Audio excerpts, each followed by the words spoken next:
been ushered in with a bang. Thank you, Susan. As a political scientist, I've seen globalization, the term, growing and perhaps waning now since the crash of 2008 in the imaginations of people, in literature, and I think it used to be the buzzword of the 90s. It continues to be so, but perhaps with the less vigor since global trade has contracted, volumes of people's movements and services have also fallen over the last 3 years. Even the corporate profits have been soaring. So I think if you look back at these buzzwords and phrases, they come and reflect certain processes that are underway across the planet. And so for an academic to approach globalization studies and its impact on state building, civil society, which is the theme of this panel, one has to think about what kind of states and state building processes used to occur in the pre-globalization era. And by globalization, of course, one needs conceptual clarity. It's a widely misused and loosely defined term. I would go with the minimalist procedural definition of it being free movement of goods and capital and services across state boundaries. So, and not people, which has often been left out. So, so this process has really taken off last 30 years, since the Reagan Revolution, really. And it has been spoken about increasingly in the post-communist era, after the fall of the Soviet Union. And China has had this ambivalent relationship with globalization. As you all know, it has benefited from opening up of markets and of being part of the WTO, but at the same time, it has not subscribed to some of the more ideological moorings of globalization, which are based on neoliberal economics. China continues to be a state-dominated economy and a society.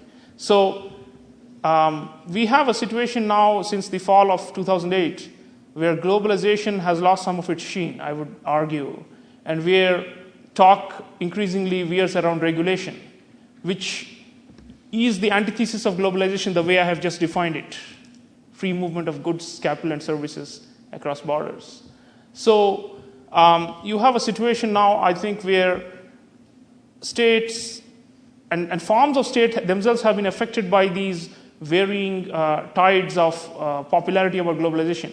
So you had, until at least the crash of 2008, the so-called competition state, whose role was defined from Reagan onwards as minimal interference in the economy, facilitating investment and trade, and acting as more like a conduit rather than a regulator of economic practices and activities. So from that stage to now, when the wheel has come full circle over the last 3 years, and people, especially popular aspirations in societies across the world, are for greater monitoring and scrutiny of big businesses, especially large finance, you have a backlash against globalization that used to be confined only to what is popularly known as civil society. At least since the turn of the millennium, since the Genoa and Seattle protests, we have had this anti-globalization movement emerging within sections of civil society across the world. And now I am arguing that basically that has become mainstream. And across the world, you can call them by whatever name, but essentially a popular wave and a backlash against at least the seedier aspects of globalization. So yesterday we heard at the conference all the Indian government spokespersons talking about inclusive growth and how we need to mitigate the excesses of corporate globalization. Now, I think that has become a mainstream view across the world. And in this context, the competition state is now in an identity crisis. It cannot go back to being the command economy state because that was a failed model and had created a lot of misery in societies. But now we have come to the other extreme, And it's a question of where it will find the balance between state and market, and how that is also changing the nature of civil society.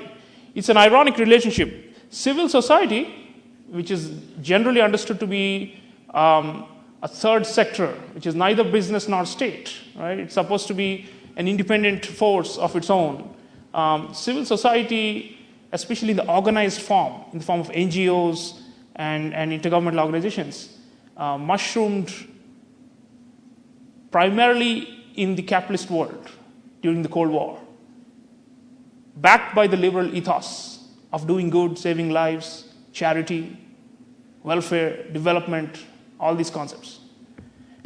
And then you had a radicalization of civil society, as I said, around the millennium, turn of the millennium, where they actually were children of globalization in many ways.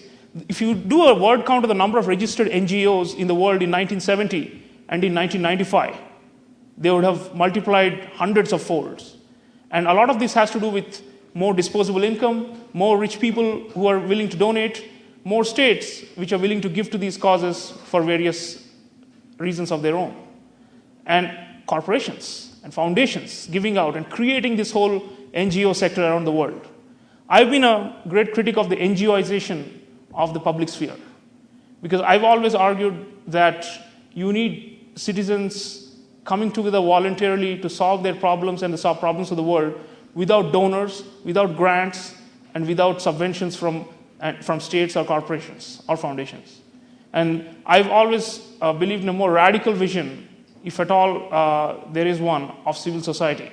So there are uncivil societies, as we know, and we have this huge non-profit sector that's emerged, and which is in itself a major industry today, worth probably over $50 billion, mainly in the economic development sector. So the competition state has fallen by the wayside, at least in popular legitimacy. And then the regulatory state is not coming back. And you have the civil society that has radical elements which oppose globalization, but there is also a segment of civil society that rides on the coattails of corporate profits, of high net worth individuals, and so on. So here is this complex gamut of relationships. How do we academics disentangle all these cross currents that are happening? I think we need conceptual clarity, and that's something students here present will appreciate, because we stress it a lot in class. So let's define a concept, let's stick to this definition, and then you can make an argument. What often happens is that globalization has become a catch-all term, and so is civil society. There are instances where people who aspire to run for government and win elections who are being counted as part of civil society. So I think, and then of course it's the same with state structures. They've become very fluid. It's a more complex social environment, but we need greater clarity and dividing lines. The social world is complex, as we all know, and sometimes we academics divide them for convenience. But what I'm arguing for is that, for a starter, forget the big ideological debates about whether the state should go one direction or the other, and whether globalization is actually undermining the state.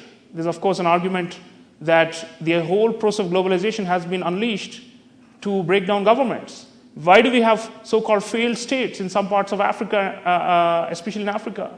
I would argue that it is part of a long-term project of belittling, downsizing, and ultimately destroying states.